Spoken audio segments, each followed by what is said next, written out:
Thank you, Karine. Since you don't have a comment on the Washington Post story, I hope you have an answer for my question. A group of House Democrats sent a letter to the president saying basically that an Israeli invasion of Rafah will be in violation of U.S. law and international law when it comes to weapon sales to Israel. So do you think that Israel has been abiding by the U.S. law, despite the fact that 70% of the people being killed are women and children? So I've heard about the reporting of the letter. So I don't want to. I haven't seen the letter, so I can't speak specifically to it. No. Let me. But I'll give you an answer that I think will address your question.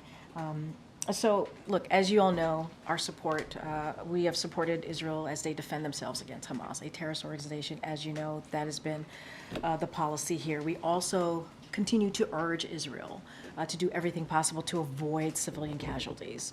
And even as Hamas has embedded, let's not forget, they've embedded, and I know you know this, itself among civilian population. That is something that they have done. As we have said, there have been far too many civilians who have been killed in this conflict. It's far too many. And the president understands that, the vice president understands that, this entire administration understands that.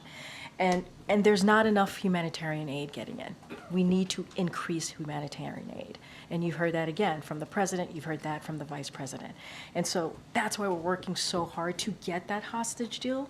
As we know, that would lead to a ceasefire where the fighting would stop. We can get those hostages home to their families. We can get that all needed humanitarian aid to the people in Gaza, which need it. Obviously need that critical aid, and we're continuing to do what we can. Right, the airdrops that were successful. We announced that yesterday. There's more coming from the Department of Defense. The USAID is in the region providing humanitarian aid. We're working with our regional partners to get more humanitarian aid in, and so we have to up that. Obviously, the humanitarian aid, but this deal is so important. We have to get this deal so we can get more aid in, but not just that.